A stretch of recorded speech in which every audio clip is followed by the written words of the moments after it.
तो चलिए स्टार्ट करते हैं आज का नया chapter. My name is Vaibhav Tiwari, I am from triple I T Shri city.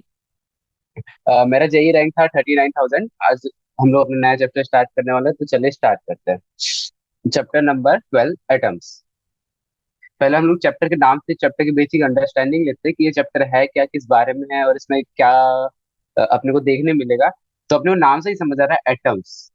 काफी सारे लोग यहाँ पे एटम से फेमिलियर होंगे। ये जो है हमारे केमिस्ट्री में भी है और फिजिक्स में भी है। थ्योरी लगभग सेम ही है, बस केमिस्ट्री और फिजिक्स में थोड़े न्यूमेरिकल में जो वैल्यूज है वो थोड़े डिफरेंट पुट किए जाते हैं। तो चलिए देखते हैं इस चैप्टर में क्या है। तो क्या थोड़ा कंफ्यूजन ना हो, इसलिए थोड़ा ध्यान रखेंगे केमिस्ट्री में क्या वैल्यूज है और फिजिक्स में क्या वैल्यूज है। तो चैप्टर का नाम है एटम्स। एटम्स से हमको बेसिक अंडरस्टैंडिंग ये होनी चाहिए। कभी हमने कुछ हम लोग पेंट वाला ऑप्शन खोल लेते हैं अपने। तो एटम्स, कभी हमने एक आयरन का रॉड देखा है? ये रहा आयरन का रॉड। अगर से हम इसको जूम करेंगे, इस पोर्शन में अगर से हमने इसको जूम किया, तो यहाँ पे अगर हम लोग देखेंगे तो यहाँ पे आयरन को जूम करेंगे अपन लोग, माइक्रोस्कोप से जूम करते जाएंगे हम लोग। एक पॉइंट आएगा जब हम इस पे बहुत ज्यादा एकदम मैक्स जूम कर लेंगे, तो हम क्या इसके छोटे छोटे पार्टिकल दिखने लगेंगे। ऐसे ऐसे ऐसे ऐसे ये पार्टिकल्स ऐसे अरेंज होते हैं। ये अपना आयरन रॉड है। एक्चुअली होता क्या, हम लोग इस जो सबसे स्मॉलेस्ट पार्टिकल है इसकी बात करने वाले हैं। इसका नाम है एटम। तो इस चैप्टर में हम लोग पढ़ेंगे कि एटम को किसने डिस्कवर किया, कैसे डिस्कवर किया, उसकी प्रॉपर्टीज क्या होती है। और जैसे कि मैं आपको एटम के एक बार ऊपर ऊपर एकदम नॉलेज देना चाहूँ, तो एक एटम बीच में होता है एक पार्टिकल, जिसके आजू बाजू कुछ कुछ पार्टिकल्स रिवॉल्व करते जाते हैं। तो मैं आगे चैप्टर में पढ़ेंगे तो आपको समझ में आता जाएगा। तो ये जो रिवॉल्व करते हैं इसकी क्या स्पीड होती है, इस एटम की खुद की कुछ एनर्जी होती है, तो इसकी एनर्जी क्या होती है, ये सब इस चैप्टर में हम लोग पढ़ने वाले हैं।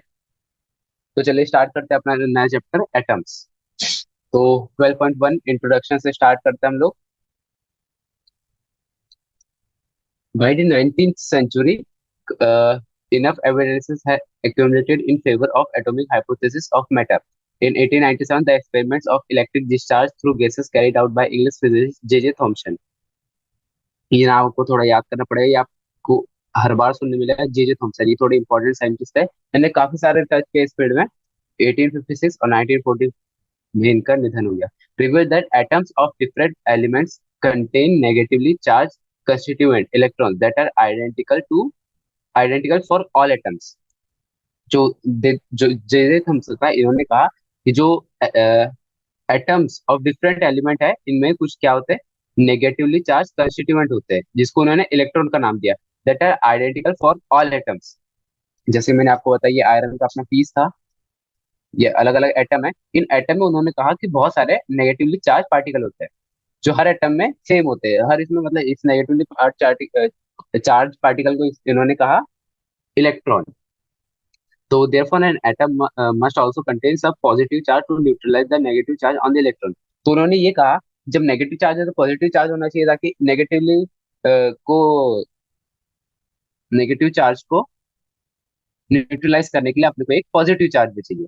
तो पॉजिटिव चार्ज कहाँ होगा, क्योंकि अपन जब देखते हैं इलेक्ट्रिक सॉरी आयरन की रॉड, तो उसमें तो कोई चार्ज नहीं होता, तो अपने को न्यूट्रल चाहिए। तो नेगेटिव तो उन्होंने बोल दिया कि नेगेटिव चार्ज होता है, तो पॉजिटिव का है।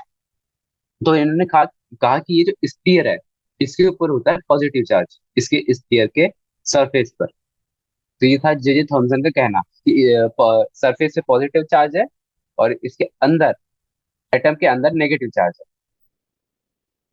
कि उन्होंने अपनी डिस्कवरी के थ्रू बताया। But what is the arrangement of the positive charge and the electron inside the atom, in the other words what is the structure of an atom. तो the first model of atom is proposed by J J Thomson in 1898। 1898 में उन्हें अपना पहला जो atom था वो propose किया, ये वाला। मैं आपको थोड़ा पहले बता दी, ये उन्हें प्रपोज किया था कि जो नेगेटिव चार्ज हो स्फीयर के अंदर रहेंगे और पॉजिटिव चार्ज हो वो उसके सरफेस पे रहेंगे। According to this model, the positive charge of an atom is uniformly distributed throughout the volume of the atom. जैसे मैंने बताया, negatively charge electrons are embedded in it like seeds in a watermelon. Watermelon का बहुत अच्छा example लिया आपने, इनने। तो जैसे हमने देखा वाटरमेलन, उसमें जो सीड्स होते हैं यूनिफॉर्मली डिस्ट्रीब्यूटेड होते हैं, एक यहाँ पे एक यहाँ पे एक यहाँ पे एक यहाँ पे, वैसे ही नेगेटिव चार्ज डिस्ट्रीब्यूट होते हैं। This model was picturesquely called plum pudding model of an atom, इसका ये दूसरा नाम है जिसका नाम है plum pudding model of an atom. So, however, subsequent studies on atoms as described in this chapter show that distribution of electrons and positive charges are very different from the that proposed in this model. तो हम लोग आगे पढ़ेंगे कि ये जो model इन्होंने दिया था, नेगेटिव और पॉजिटिव चार्ज ऐसे होते करके, ये बिल्कुल डिफरेंट है जो कि रियल में होता है. क्योंकि उस टाइम पे उतनी स्टडी नहीं हुई थी, तो उन्होंने अपने हिसाब से एक मॉडल दिया था जो आगे चल के पता चला गलत है. पर मानना पड़ेगा कि इन साइंटिस्ट ने उस जमाने में एक मॉडल प्रपोज करने की हिम्मत दिखाई थी और उसको काफी हद तक एक्सप्लेन किया था. पर कुछ उस क्वेश्चन अराइज किए थे जिसका आंसर वो नहीं दे पाए थे, इसलिए उनकी थ्योरी ड्रॉप कर दी गई थी एंड में. तो we know that condensed matter, solids and liquids and dense gases at all temperatures emit electromagnetic radiation in which a continuous distribution of several wavelengths is present, though with different intensities. Thus, radiation considered to be due to oscillation of atoms and molecules, governed by the interaction of each atoms and molecules with its neighbors. तो ये कह रहा है कि जब condensed matter जो होते हैं, मतलब एकदम ठंडे वाले जो होते हैं, solid and liquid, and dense gases at all temperature. Dense gases मतलब जिससे पार्टिकल एकदम पास पास में होंगे उसको डेंस गैसेस बोला गया है. तो ये क्या होता है, एक इलेक्ट्रोमैग्नेटिक रेडिएशन रेडिएट करते रहते हैं, मतलब इलेक्ट्रोमैग्नेटिक रेडिएशन एमिट करते रहते हैं. तो इन्होंने कहा है कि ये रेडिएशन कैसे आते हैं, जो अपने एटम होते हैं उनके ऑसिलेशन के कारण जो ये ऑसिलेट करते हैं, तो उसके कारण जो एनर्जी इमिट होती है, उसको इन्होंने कहा कि ये जो एनर्जी इमिट हो रही है वही उसी के कारण हो रही है, इलेक्ट्रोमैग्नेटिक रेडिएशन इमिट हो रही है इनके रोटेशन के कारण. In contrast, light emitted from rarefied gases heated in the flame are or excited electrically in a glue tube such as familiar neon sign or mercury vapor. Light has only certain discrete wavelengths. The spectrum appears as a series of bright lines. In such gases, the average spacing between the atom is large. तो ये बता रहा है कि atoms के बीच में जो होता है स्पेस बड़ा होता है छोटा होता है, उसके ऊपर डिपेंड करती है कि ये किस टाइप की रेडिएशन इमिट करेगी. यहाँ पर यही बताया गया है. In the early 19th century it was also established that each element is associated with the characteristic spectrum of radiation.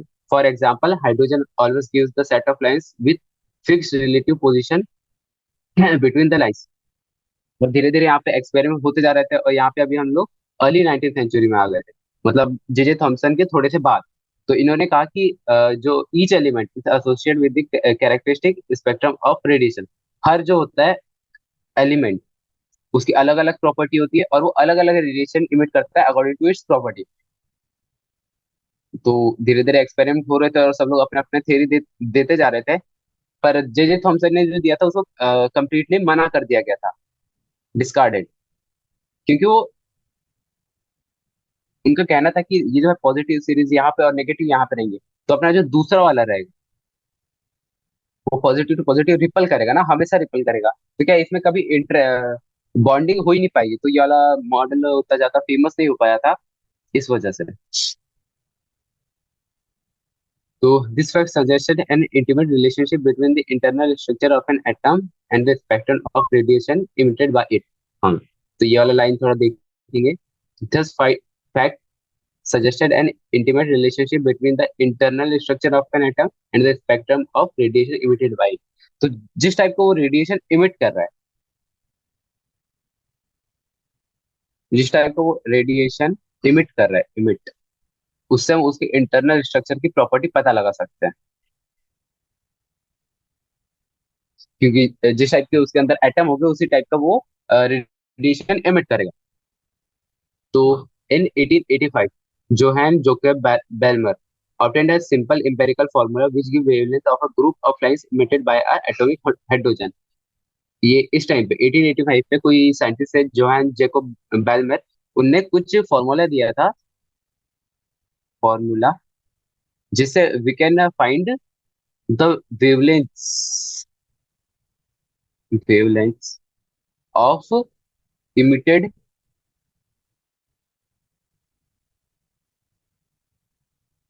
radiations by hydrogen. Hydrogen से कौन से वेवलेंथ के गैसेस निकल रहे हैं, रेडिएशन निकल रहा है, वो उन्हें एक फॉर्मूले देते हैं, वो सब उससे कैलकुलेट हो जाता था। Since hydrogen is the simplest of the elements known, we shall consider this spectrum in detail in this chapter. तो हाइड्रोजन का ही क्यों दिया, इसका ये रीजन दिया हुआ है कि हाइड्रोजन जो है सिंपलेस्ट एलिमेंट है। मतलब उसमें क्या है, हाइड्रोजन में हाइड्रोजन का फॉर्मूला होता है 1H1 मतलब उसका एटॉमिक वेट 1 है और एटॉमिक नंबर भी 1 है। तो मतलब उसमें ये जैसे कि जानते हैं हम लोग, एटॉमिक नंबर मतलब नंबर ऑफ प्रोटॉन होते हैं। तो ये सिंपलेस्ट एलिमेंट है, तो उसके ऊपर एक्सपेरिमेंट करना इजी था। तो ये कह रहा है कि हाइड्रोजन के ऊपर ही हम लोग इस चैप्टर में ज्यादा बात करेंगे, जिसके थ्रू हम लोग बाकी एलिमेंट्स के बारे में ज्यादा जानकारी ले पाएंगे। फिर जब अपने जे थॉमसन जी थे, उनके बाद आए रदरफोर्ड। एक नए साइंटिस्ट थे, इनका नाम था रदरफोर्ड। इन्होंने काफी सिग्निफिकेंट रिसर्च किया था इस एरिया में। रदरफोर्ड, ये लिखा हुआ earls Rutherford, a former research student at J.J. Thomson was engaged in experiment on alpha particles emitted by some radioactive element। जो रदरफोर्ड थे, ये जे थॉमसन के स्टूडेंट थे। तो ये उन्हीं के साथ एक्सपेरिमेंट वगैरह करते थे। तो ये बता रहे हैं कि ये उनके साथ जो अल्फा पार्टिकल जो है, वो जिस टाइप का रेडिएशन इमिट करते हैं, उसके एक्सपेरिमेंट में ये उनके साथ में थे। In 1906, he proposed a classic experiment of scattering of these alpha particles by atoms to investigate the atomic structure। तो इन्होंने जो है एक एक्सपेरिमेंट, ये जो हम आगे चैप्टर में पढ़ेंगे, डिटेल में पढ़ेंगे वाला एक्सपेरिमेंट, कि जो अल्फा पार्टिकल है, पार्टिकल्स जो इमिट करते हैं एटम्स से, उसके थ्रू हम उसके अंदर इंटरनल स्ट्रक्चर के बारे में पता लगा सकते हैं। ऐसा रदरफोर्ड का एक्सपेरिमेंट था। हम लोग आगे पढ़ते हैं उनने कैसे क्या किया था, ये सब आगे गिवन है। जैसे कि हम 12.2 में देख सकते हैं, alpha particle scattering and Rutherford's nuclear model of an atom. इनने भी अपने एक एटम को वो दिया था, स्ट्रक्चर, आगे पढ़ेंगे हम लोग। तो this experiment was later performed around 1911 by Hans Geiger and Ernest Marsden, who was 20 years old student and not yet earned his bachelor's degree। The details are discussed in section 12.2। जैसे हमने कहा 12.2 में ये सब डिस्कस करेंगे, क्या था experiment, कैसे किया था ये सब। The explanation of the result led to birth of the fourth planetary model of atom. तो जो उन्होंने अल्फा पार्टिकल वाला एक्सपेरिमेंट किया था, उससे एक नया मॉडल का जन्म हुआ था। Rutherford's Rutherford's nuclear model. Nuclear model क्यों गया बोला गया, या हम आगे देखेंगे। Rutherford's nuclear model of the atom। According to this, the entire positive charge and the most of the mass of atom is concentrated in a small volume called nucleus, with electrons revolving around the nucleus just as planets revolve around the sun। जो Rutherford का model था, उनका ये कहना था। Jeddah Thompson का क्या था, एक अपना वाटरमेलन था, उसमें नेगेटिव चार्ज थे ऐसे ऐसे, और उसमें पॉजिटिव चार्ज उसके स्फीयर पे था। फिर जो अपने रदरफोर्ड आए, उन्होंने कहा कि नहीं, ये जो थ्योरी है थोड़ी गलत है। जो एक छोटा सा पार्टिकल होता है, जिसको हम कहते हैं न्यूक्लियस, उसमें पॉजिटिव चार्ज होता है, कंसंट्रेटेड एकदम। और जो उसका एक्चुअल मास होता है इसका एटम का, वो इसी में समाया होता है। ये बहुत ज्यादा भारी होता है, और इसके आजू बाजू जो है इलेक्ट्रॉन मूव करते रहते हैं ऐसे, आजू बाजू अपने अपने पाथ पे। ये रदरफोर्ड का मॉडल था। Rutherford nuclear model was major set towards how we see the atom today. जैसे कि यहाँ पे लिखा हुआ है, हम लोग अभी भी ऐसे ही फॉलो करते हैं। रदरफोर्ड ने जो उस टाइम पे मॉडल दिया था, उसी को हम लोग आज भी फॉलो करते हैं। It could not explain why atoms emit light of only discrete wavelength. तो यहाँ पे बता रहे हैं कि ये थ्योरी की ड्रॉप कर दी गई थी, क्योंकि this couldn't explain why atoms emit light of only discrete wavelengths। How could an atom as simple as hydrogen consisting of single electron and single proton। जैसे मैंने अभी अभी बताया था, हाइड्रोजन जो है सिंपलेस्ट एलिमेंट होता है, जिसमें सिर्फ एक प्रोटॉन होता है यहाँ पे सेंटर में, और इसके बाजू में सिर्फ एक इलेक्ट्रॉन होता है जो घूमता रहता है। emit complex spectrum of specific wavelength जब बता रहा है कि एक प्रोटॉन है अपने पास और एक इलेक्ट्रॉन है, तो ये इतने सारी वेवलेंथ्स की लाइट, सॉरी, रेडिएशन और लाइट जो भी बोलेंगे, इसे कैसे इमिट कर सकता है, क्योंकि इस बात तो सिर्फ एक प्रोटॉन और एक न्यूट्रॉन है, तो इसको एक ही टाइप का रेडिएशन इमिट करना पा रहा था। तो रदरफोर्ड ये एक्सप्लेन नहीं कर पाए थे, तो उनकी थ्योरी को भी थोड़ा उस वक्त वो मना कर दिया गया था कि ऐसे नहीं हो सकता। In the classical picture of an atom, the electron revolves around the nucleus much like the way planet revolves around the sun. However, we shall see that there are some serious difficulties in accepting such a model. इन्होंने बताया था कि simply इन्हें अर्थ और सन को compare कर दिया था, जैसे सन होता है अपना, उसके आजू बाजू जैसे अर्थ घूमती है, वैसे ही बीच में एक प्रोटॉन है जिसका एटम का सारा मास इस न्यूक्लियस में समाया हुआ है, मास और प्रोटॉन इसमें है, और इसके अराउंड इलेक्ट्रॉन रोटेट करते हैं। तो ये रदरफोर्ड का कहना था, पर वो अपने इस एक्सप्लेन नहीं कर पाए थे कि इतने सारे वेवलेंथ्स की लाइट या फिर रेडिएशन कैसे इमिट कर पाएगा एक सिंपल पार्टिकल। तो ये था चैप्टर का इंट्रो। ओके, तो पहले आपने जे थॉमसन किया है, उन्होंने ये वाला स्ट्रक्चर दी। फिर रदरफोर्ड है, उन्होंने कहा कि बीच में एक प्रोटॉन होता है जिसमें बहुत सारा प्रोटॉन समाया होता है अकॉर्डिंग टू एलिमेंट, जो भी एलिमेंट है उसके आजू बाजू ऐसे इलेक्ट्रॉन मूव करते जाता है। तो इनका ड्रॉबैक ये था रदरफोर्ड का कि सिंपल एलिमेंट्स जैसे हाइड्रोजन हो गया, वो इतने सारी वेवलेंथ की रेडिएशन कैसे इमिट कर सकते हैं। तो आगे देखते हैं कि इनकी थ्योरी को कैसे माना गया, और आज भी हम रदरफोर्ड का मॉडल को फॉलो करते हैं, ये सब आगे की मैंने चैप्टर में। तो 12.2 एटम, हम लोग इस मॉडल में पढ़ने वाले हैं। इसको जैसे मैंने बताया कि nuclear model of an atom भी कहा जा रहा है। Suggestion of Thomas Rutherford in 1911, H. Geiger and E. Marsden performed some experiments. In one of their experiments, as shown, figure 12.1, they directed beam of 5.5 megavolt alpha particles emitted from a radius bismuth at a thin metal foil। तो ये experiment का setup कुछ ऐसा था कि ये अपनी एक स्क्रीन थी जहां पे अपने को फुलरेंस, मतलब फुलरेंस को इस इजी भाषा में समझे तो यहाँ पे जब पार्टिकल यहाँ पे टकराएंगे तो यहाँ पे क्या होगी, लाइट जनरेट होगी।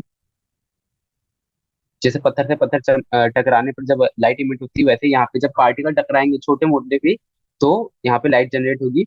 तो यहाँ से हमने अल्फा पार्टिकल्स इमिट किया इस डायरेक्शन में ऐसे, और यहाँ पे गोल्ड फॉइल रखी हुई थी जिसके ऊपर वो पार्टिकल बम्बार्ड कर रहे थे। तो इस पे पार्टिकल जो थे आएंगे, और फिर पार्टिकल इससे टकरा के इधर इधर इधर इधर इधर ऐसे चले जाएंगे। तो इस ये था उसका कहते हैं एक्सपेरिमेंट।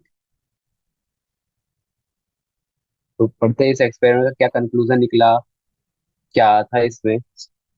तो एक रेडियो के सोर्स से अपन लोगों ने अल्फा पार्टिकल बम्बार्ड किया इस गोल्ड फॉइल पे। Alpha particles emitted by a radioactive source were collimated into a narrow beam by their passage through the lead rays, जैसे कि मैंने कहा। The beam was allowed to fall on a thin foil of gold thickness 2.1 into 10 to the power of 7 metre. इतनी पतली gold foil थी, मतलब बहुत ही पतली थी गोल्ड फॉइल। इतनी पतली की देखिए यहाँ पे 2.1 into 10 to the power of -7 metre. The scattered alpha particles were observed through a rotatable detector consisting of zinc sulfide screen and a microscope। जो स्क्रीन थी, इसका मटेरियल था, ये थोड़ा क्वेश्चन कभी पूछ सकते हैं, जिंक सल्फाइड। ये इसकी इसलिए थी ताकि छोटे से भी पार्टिकल जब इससे आके टकराए तो यहाँ पे लाइट इमिट हो। The scattered alpha particle on striking this screen produce brief light flashes on. हाँ, तो जैसे मैंने कहा ये ब्रीफ लाइट फ्लैशेस करेंगे जब यहाँ पे टकराएंगे, this flashes may be viewed through a microscope and the distribution of the number of scattered particles may be studied as a function of angle of scattering. तो यहाँ पे लिखा हुआ है कि this flashes may be viewed through a microscope, मतलब microscope से देखेंगे यहाँ पे जो लाइट जनरेट हो रही है, और distribution of number of scattered particle जो है वो किसी फॉर्मूला से हम लोग पता कर सकते हैं कि किस एंगल पे कितने पार्टिकल्स टकरा रहे हैं। तो जैसे ये 12.2 है, ये अपने अल्फा पार्टिकल्स का सोर्स है, यहाँ से पार्टिकल्स जा रहे हैं अल्फा पार्टिकल्स, यहाँ पे एक गोल्ड फॉइल है, इससे टकरा है, और फिर जो अल्फा पार्टिकल्स है इधर जा रहे हैं, इधर जा रहे हैं, इधर जा रहे हैं। तो ये अपना डिटेक्टर है, माइक्रोस्कोप से देखेंगे हम लोग जिंक सल्फाइड की screen. A typical graph of the total number of alpha particles scattered at different angles in a given interval of time, as shown in figure 12.3. The dots in this figure represents the data points, and solid curve is the theoretical prediction based on the assumption that the target atom has a small, dense, positively charged nucleus. Many of the alpha particles pass through the foil. It means that they do not suffer any collisions. तो यहाँ पे अब हम लोग धीरे धीरे कुछ conclusion पे आ रहे थे कि जो अपना एटम है, रदरफोर्ड ने कहा था कि बीच में बहुत सारा पॉजिटिव चार्ज है, और ये एकदम कंसंट्रेटेड पॉजिटिव चार्ज है, तो ये थोड़ा भारी होता है और इलेक्ट्रॉनिक्स इसके आजू बाजू मूव करते रहते हैं। ये अपने रदरफोर्ड ने कहा था, और फिर इसके बाद ये जो एक्सपेरिमेंट है इसके बाद हुआ था ये वाला गोल्ड फॉइल एक्सपेरिमेंट जिसको कहते हैं। तो यहाँ पे जो लिखा है कि जब पार्टिकल आ रहे थे, अल्फा पार्टिकल काफी सारे अल्फा पार्टिकल्स पास कर जा रहे थे, बहुत ही कम जो अल्फा पार्टिकल्स है वो स्कैटर कर रहे थे। अब ये जैसे कि एक फिगर में देखे, वही पार्टिकल स्कैटर करेंगे जो न्यूक्लियस पे टकराएंगे, कि बाकी स्पेस तो हॉलो है तो क्या पास कर देंगे। जैसे यहाँ पे एक इलेक्ट्रॉन आ गया, इससे टकरा के कर सकता है, पर यहाँ पे जो है बहुत ही कम प्रोबेबिलिटी कि वो इलेक्ट्रॉन से टकराए, क्योंकि यहाँ पे बहुत सारी खाली स्पेस है, काफी सारे अल्फा पार्टिकल जो है वो पास कर पाए जाते हैं। और जो अपना जो ये न्यूक्लियस है इससे जब टकरा रहे थे तो स्कैटर कर रहे थे। तो यहाँ पे लिखा है कि only about 0.14% of incident alpha particles is scattered by more than 1%, and about 1 in 8,000 reflected by more than 90 degrees।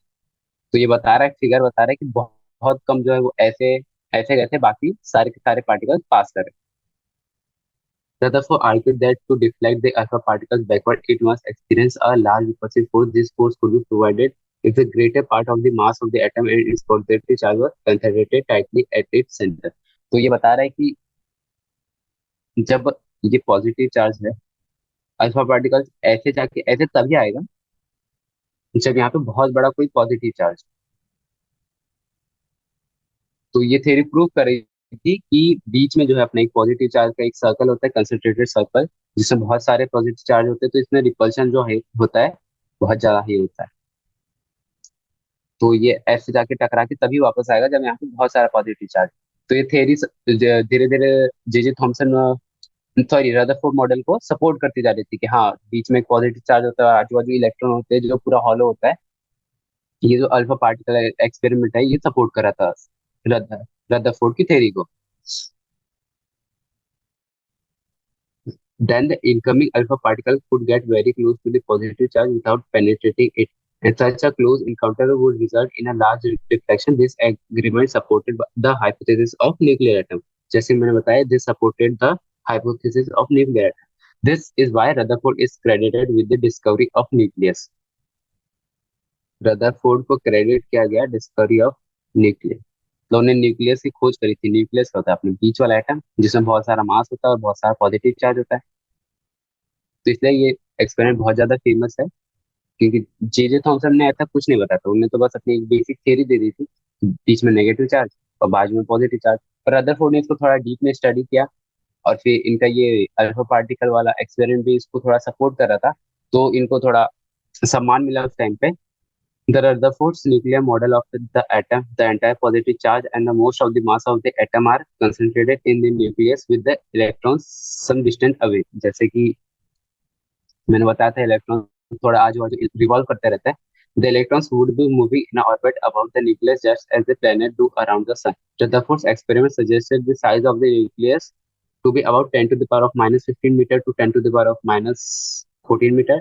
From kinetic theory, the size of an atom was known to be 10 to the power of minus 10 meter, about 10,000 to 100,000 times larger than the size of nucleus. तो Rutherford ने कहा था कि the size of the nucleus is 10 to the power of minus 15 to 10 to the power of minus 14 meter. From kinetic theory, the size of an atom was known to be 10 to the power of minus. ये जो था अपना, ये nucleus का size था, और ये था अपने एटम का साइज था. जो तो देखेंगे हम यहाँ पे तो 10,000 से 1 लाख टाइम्स जो था अपना एटम जो था, वो न्यूक्लियस साइज से बड़ा था, मतलब 10,000 के 1 lakh times. Thus, the electron would seem to be at a distance from nucleus of about 10,000 to 100,000 times the size of nucleus itself. तो this shows कि जो इलेक्ट्रॉन की डिस्टेंस है वो यहाँ से बहुत ही दूर पे है. मतलब जो इसका साइज है, जो इसका रेडियस है इस न्यूक्लियस का, उससे काफी दूर पे है. मतलब इसका रेडियस कंपेयर करेंगे और इस न्यूक्लियस का रेडियस कंपेयर करेंगे तो 10,000 से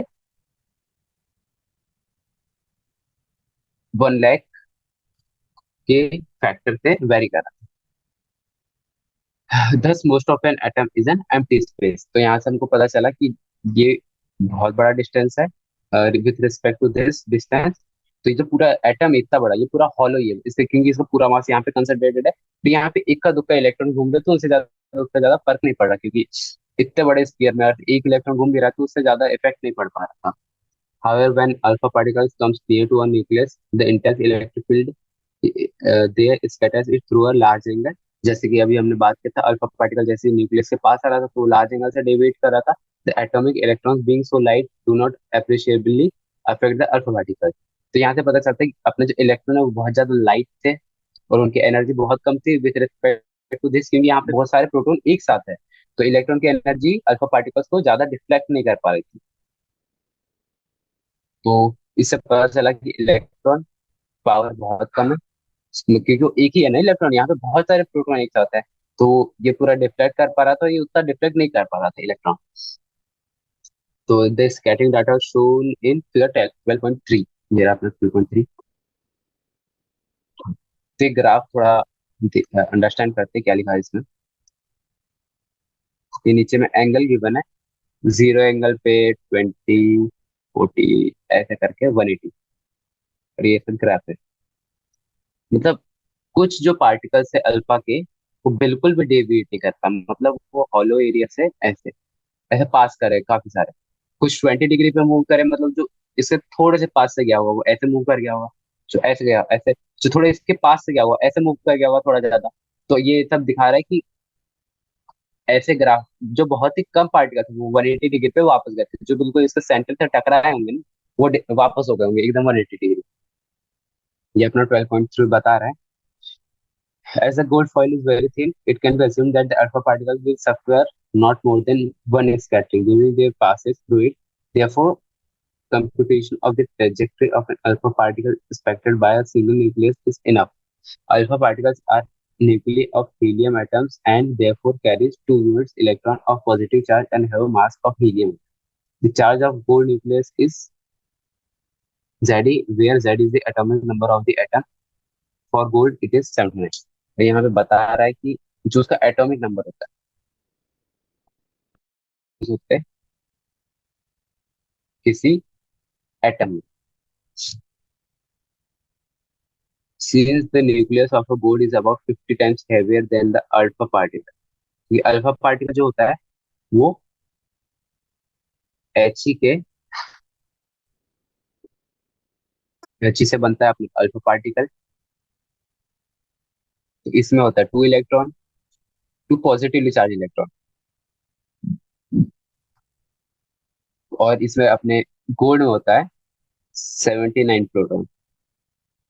तो जैसे ये 2 इलेक्ट्रॉन 79 के पास जाएगा तो इसको बहुत बड़ा रिपल्शन मिलेगा और ये इसको डेविएट कर देगा. It is reasonable to assume that the remains stationary throughout the scattering process. Under this assumption, the second law of motion and the Coulomb's law of electrostatic force of repulsion between the alpha particle and the positive charge nucleus. ये बता रहे हैं कि यहाँ पे बहुत सारे law इस मॉडल को सपोर्ट कर रहे थे कि जब दो पॉजिटिव चार्ज साथ में आते हैं तो उनके बीच में रिपल्सन होता है. तो जैसे अपना ये था अपना अल्फा पार्टिकल और ये था अपना 79 इलेक्ट्रॉन्स गोल्ड पार्टिकल. तो ये दोनों जब पास में आएंगे तो इसमें बहुत सारे रिपल्सन होगा. तो ये सब थियरी एक दूसरे को सपोर्ट कर रही थी. अब यहाँ पे थोड़ा एक इम्पोर्टेंट लिखा है. फोर्स. फोर्स होता है 1/4 pi epsilon two electron multiply Z of electron upon R square. अब ये फॉर्मूला क्या है? ये बता रहा है फॉर्मूला कि जब अल्फा पार्टिकल जो थे अपने, वो जब गोल्ड फॉइल के न्यूक्लियस के पास गए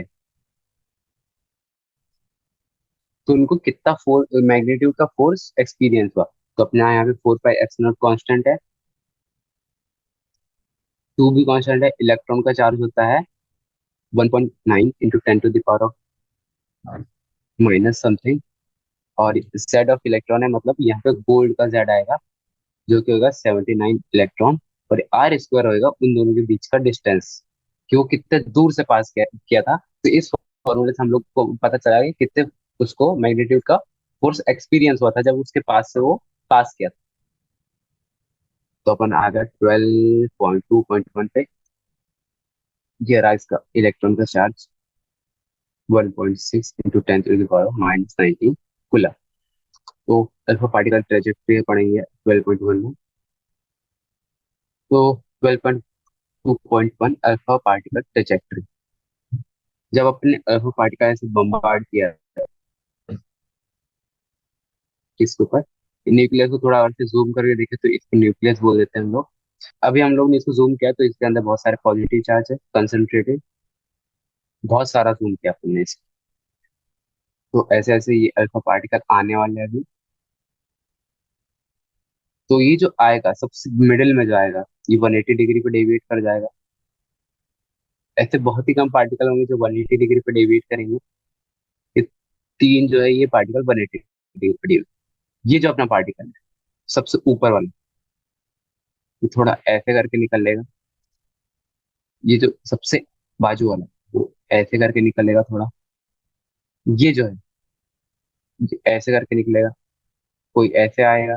फिर ऐसे ऐसे जो है एंगल इसका इंक्रीज करता जाएगा. जैसे जैसे इसके पास से जाएंगे कोई ऐसे जाएगा, कोई ऐसे जाएगा, कोई पार्टिकल ऐसे निकलेगा और कोई ऐसे, दोनों साइड. तो ऐसे पार्टिकल डेविएट कर रहे थे. तो सिंपली यहाँ पे यही पूरे पैरा में ये लिखा हुआ है. The trajectory traced by an alpha particle depends on the impact parameter p of collision. The impact parameter is the perpendicular distance of the initial velocity vector of the alpha particle from the center of the nucleus.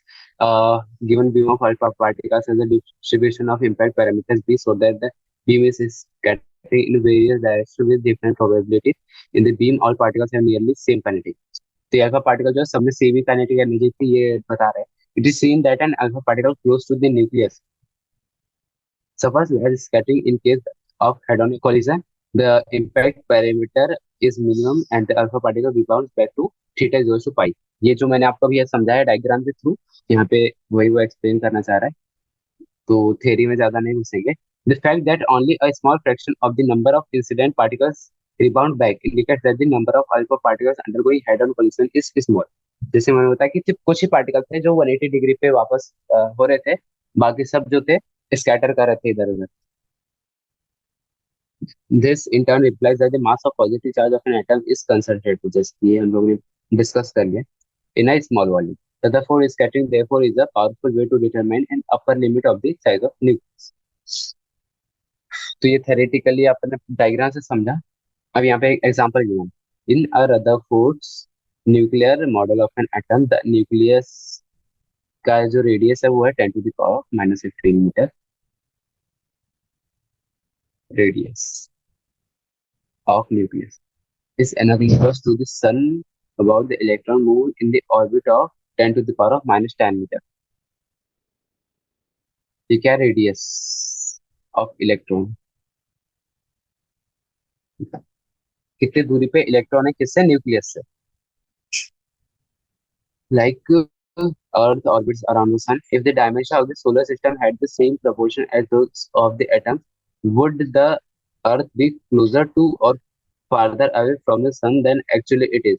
The radius of the Earth's orbit is about 10 to the 1.5 into 10 to the power of 11 metre, और radius of the sun is, मतलब ये कह रहा है question में कि हम लोग को न्यूक्लियस और इलेक्ट्रॉन को जो है अपने को सन और अर्थ से कंपेयर करना है। तो ये था अपना रेडियस ऑफ अर्थ और ये था अपना रेडियस ऑफ सन। तो सिंपली हमको यहाँ पे दोनों को कंपेयर करना है, दोनों के बीच में क्या हो रहा है। तो यहाँ पे रेशियो अपने पास पता चलेगा इलेक्ट्रॉन्स आर्बिट का, ये हो जाएगा अपना 10 into 10 to the power of -10 upon 10 to the power of -15 metre, कि इतने एरिया में अपना जो इलेक्ट्रॉन है वो मूव कर रहा है। और सेम रिलेशन हम लोग यहाँ पे अप्लाई करेंगे रेडियस ऑफ अर्थ और रेडियस ऑफ सन के ऊपर। तो ये हो जाएगा 10 to the power of, sorry 1.5, 10 to the power of 11, ऊपर में आ जाएगा अपने पास 7 into 10 to the power of 8। तो इस रिलेशन से अपने पास स्टार्ट आएगा 10 to the power of 5, और इस रिलेशन से आएगा कुछ कुछ आएगा, मतलब अप्रोक्सीमेटली ले ले तो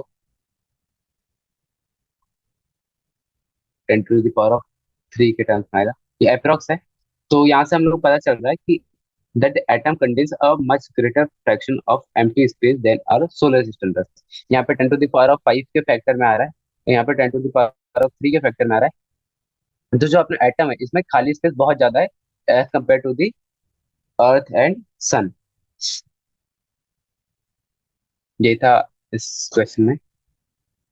तो example 12.2, in this experiment what is the distance of the closest approach to the nucleus of a 7.7 megavolts of alpha particle before it comes momentarily to rest and reverse its direction। पूछ रहा है कि distance of closest approach, मतलब जब alpha particle आ रहा था ये इस न्यूक्लियस के कितना पास गया होगा कि यहाँ पे उसका एकदम जो काइनेटिक एनर्जी था वो जीरो हो गया और फिर इसका डायरेक्शन रिवर्स कर गया। तो ये इसके बीच का अपने को डिस्टेंस निकालना है कि वो डिस्टेंस कितना छोटा है। तो हमने अभी अभी एक फॉर्मूला पढ़ा था 1/4। तो ये कब स्टॉप कर जाएगा, जब इन दोनों के बीच की जो है क्या, energy is equals to kinetic energy of alpha particle. क्योंकि जिस एनर्जी से आ रहा था, जब इन दोनों के बीच की एनर्जी, काइनेटिक एनर्जी जब इन दोनों के बीच की वो पोटेंशियल एनर्जी में ट्रांसफर हो जाएगी पूरी की पूरी, तो जब तब जाके इसकी वेलोसिटी जो हो जाएगी जीरो हो जाएगी। तो अपने को यही ट्रांसफर निकालना है। तो इस एनर्जी से अपने पास इस बीच के बीच का डिस्टेंस आ जाएगा।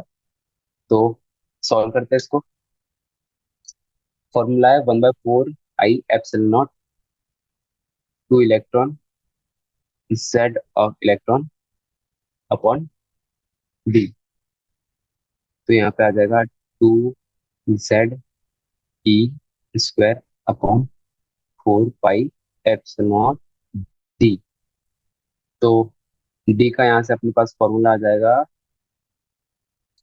ये जो है ई नहीं लेते, ये की अपनी एनर्जी ले लेते हैं पोटेंशियल वाली जो।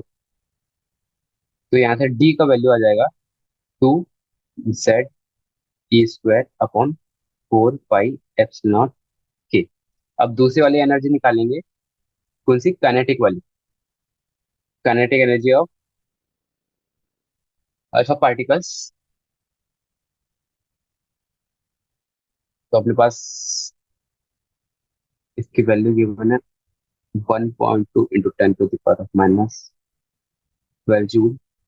ये 7.7 मेगा वोल्ट को हम लोग ट्रांसफर करेंगे, तो ये जूल में इसका वैल्यू कितना आता है।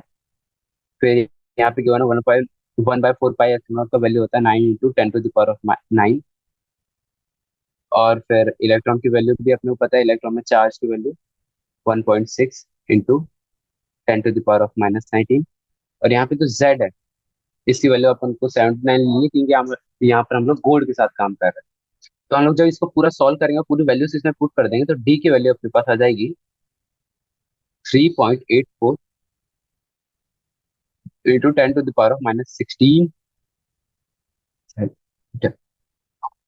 तो जेड का वैल्यू आप अपन लोग रखेंगे 79, तो डी की वैल्यू आ जाएगी 3 into 10 to the power of -14 metre. तो ये जो वैल्यू आई है, ये हुई अपनी डिस्टेंस ऑफ क्लोजेस्ट अप्रोच।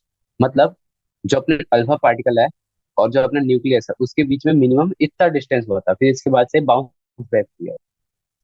तो ये हम लोग ने अभी थ्योरेटिकली प्रूव किया। कैसे? एनर्जी ऑफ कंजर्वेशन वाले फॉर्मूले से, कि जो एनर्जी है वो वेस्ट नहीं होती है। तो अपन ने लगाया 1/4 pi epsilon naught charges of electrons और nucleus divide by d square. तो अपने पास एनर्जी गिवन थी, तो अपन ने वहां से डी निकाला। तो आगे हम लोग 12.2.2 इलेक्ट्रॉन ऑर्बिट्स पे। The Rutherford nuclear model of an atom, which involves classical concepts, pictures the atom as an electrically neutral sphere consisting of very small, massive, and positively charged nucleus at the center, surrounded by revolving electrons in their respective dynamically stable orbit. The electrostatic force of attraction between the revolving electrons and nucleus provides the requisite centripetal force Fc to keep them in orbit. तो यहाँ पे ये लिखा हुआ है कि ये जो पॉजिटिव चार्ज, इसको ऐसे ले लेता है, यहाँ पे क्या आ जाएगा? Negative charge. तो ये बता रहा है कि इन दोनों की जब फोर्स का अट्रैक्शन है, force of attraction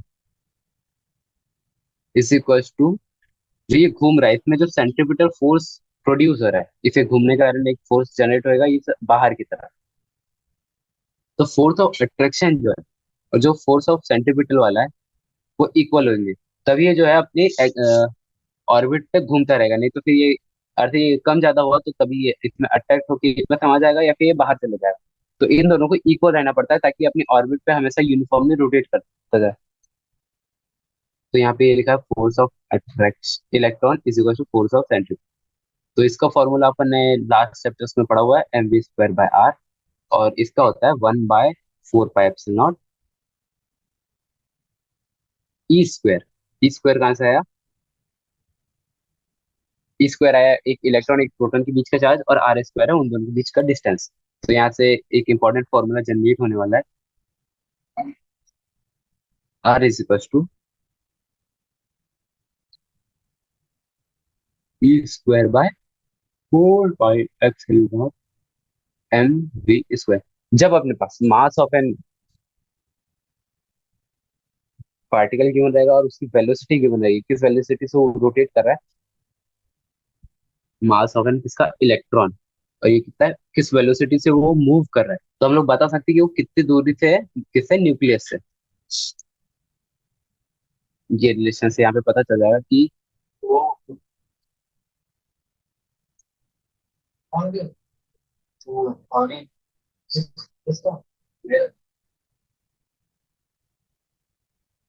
M v square. तो यहाँ पे मास ऑफ इलेक्ट्रॉन यूज होगा, यहाँ पे चार्ज ऑफ इलेक्ट्रॉन यूज होगा, और ये सब तो कांस्टेंट है। तो इसकी जो वेलोसिटी है, किस वेलोसिटी से रोटेट कर रहा है, अगर हमको ये पता चल जाता है, हम उस न्यूक्लियस और उसके बीच का डिस्टेंस पता कर सकते हैं।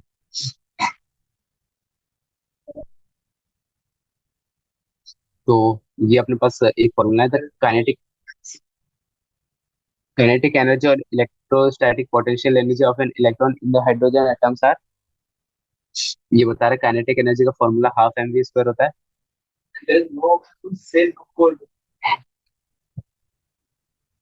ये होएगा E² bye 8 pi epsilon are. ये होगी अपनी काइनेटिक एनर्जी। और पोटेंशियल एनर्जी होगी negative of e square by 4 pi epsilon are.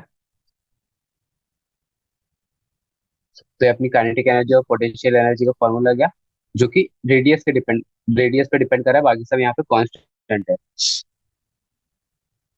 कि रेडियस उसका जो है न्यूक्लियस और इलेक्ट्रॉन के बीच का जो डिस्टेंस है, उससे हम लोग काइनेटिक एनर्जी और पोटेंशियल एनर्जी निकाल सकते हैं।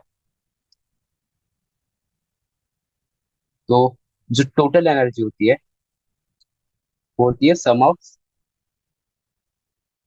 Total energy TE is equal to kinetic energy plus potential energy. तो टोटल एनर्जी उतनी हो जाएगी, दोनों को ऐड करेंगे इन दोनों को, तो वो आ जाएगी minus of e square by 8 pi epsilon r. तो ये थोड़े इंपॉर्टेंट रिलेशन अभी आ गए, इसको थोड़ा ध्यान देना पड़ेगा। टोटल एनर्जी का फॉर्मूला ये रहा, और अपना पोटेंशियल एनर्जी और काइनेटिक एनर्जी का फॉर्मूला ये रहा था, e square by 8 pi epsilon r और e square by 4 pi epsilon r. और अपन ने एक और रिलेशन यहाँ पे निकाला था कि जब अपने को उसका वेलोसिटी पता है तो हम लोग उसका आर पता कर सकते थे कि उसका आर कितना होगा। तो ये एक और एग्जाम्पल 12.3, इसको हम लोग कंप्लीट करते हैं। It is found experimentally that 13.6 electron volt energy, क्या है energy, is required to separate a hydrogen atom into a proton and an electron. Compute the orbital radius and the velocity of the electron in a hydrogen atom. ये बता रहा है कि इतना energy required है 13.6 electron volt. क्यों? जो hydrogen atom के जो इलेक्ट्रॉन है और प्रोटॉन को अलग करने की, मतलब उनके बीच का फोर्स ऑफ अट्रैक्शन क्या होगा, 30.6 इलेक्ट्रॉन वोल्ट। ये सिंपली ऐसा अलग लैंग्वेज में गिवन है। तो ये बोल रहा है हमको पता करना है कि उनके बीच का जो रेडियस है, जो ऑर्बिटल रेडियस होता है वो कितना है, और वो इलेक्ट्रॉन का जो मूव करने का वेलोसिटी है वो कितना है, velocity of electron in hydrogen. तो हम लोग 13.6 इलेक्ट्रॉन वोल्ट को अपने जूल में कन्वर्ट करेंगे। तो 13.6, sorry 13.6 multiplied by 1.6 into 10 to the power of -19, तो ये आ जाएगा अपने जूल में। तो ये आ जाएगा -2.2 into 10 to the power of -18 joule. ये क्या हो गई अपनी एनर्जी दोनों के बीच की। तो अपने पास एक रिलेशन था, energy is equal to minus of e square by 8 pi epsilon are.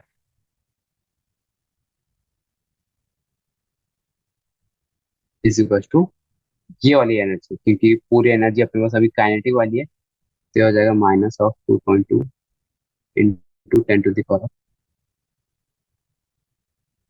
-18। तो यहाँ से हम लोग आर फाइंड कर रहे हैं कि बाकी सब कांस्टेंट है। आर की वैल्यू आ जाएगी अपने पास, सॉल्व करने से। ये सब देखो यहाँ पे वैल्यू पुट कर दी गई है, मैं फिर से पुट नहीं करूंगा। तो 5.3 into 10 to the power of -11 metre. ये क्या आ गई अपनी रेडियस, किसकी, ऑर्बिटल रेडियस, जिसमें अपना इलेक्ट्रॉन मूव कर रहा है। तो ये आर हो गया अपना distance between electron and proton. तो the velocity of the revolving electron can be computed from the equation with this। अभी ये फॉर्मूला आपके पास कहाँ से आया, तो थोड़ा ऊपर जाएंगे यहाँ से। ये जो अपने फॉर्मूला निकाला था आर इज इक्वल टू, तो यहाँ से वी की वैल्यू निकालेंगे, तो ये r is equal to e square by 4 pi epsilon m v square. तो यहाँ से वी की वैल्यू आ जाएगी e by root of 4 pi epsilon m r. तो यहाँ पे फिर से वैल्यू पुट कर देंगे। अभी अपने पास आर की भी वैल्यू है, ये रही 5.3 इंटू 10 to the power -11। तो वेलोसिटी आ जाएगी 2.2 into 10 to the power of 6 metre पर सेकेंड। तो ये हो गई अपनी वेलोसिटी और रेडियस। तो ये हमने एक प्रॉब्लम सॉल्व किया। तो आज का लेक्चर हम लोग यहीं पे खत्म करते हैं। तो कल हम लोग पढ़ेंगे 12.3 एटॉमिक स्पेक्ट्रा। इसमें हम लोग को पता लगा कि जो वेवलेंथ है वो कैसे कैसे वेवलेंथ की जो रेडिएशन वो इमिट करता है कोई पार्टिकल। और उसके बाद आप लोग 12.4 स्टार्ट करें Bohr model of the hydrogen atom. जो बोर थे उनने भी अपने एक एंड वाला मॉडल दिए थे। अभी हम लोग ने जेजे थॉमसन का मॉडल पढ़ा है और रदरफोर्ड का पढ़ा है। अब जो एक फाइनल वाला होगा वो आएगा एक बोर मॉडल। तो उसमें पढ़ेंगे कि उसमें और रदरफोर्ड वाले में क्या डिफरेंस था। तो ये आज का लेक्चर हम लोग यहीं पे खत्म करते हैं। आज हमने रदरफोर्ड थॉमसन का मॉडल पढ़ा और कुछ एग्जांपल्स आती हैं। तो thank you everyone. Bye. Have a nice day.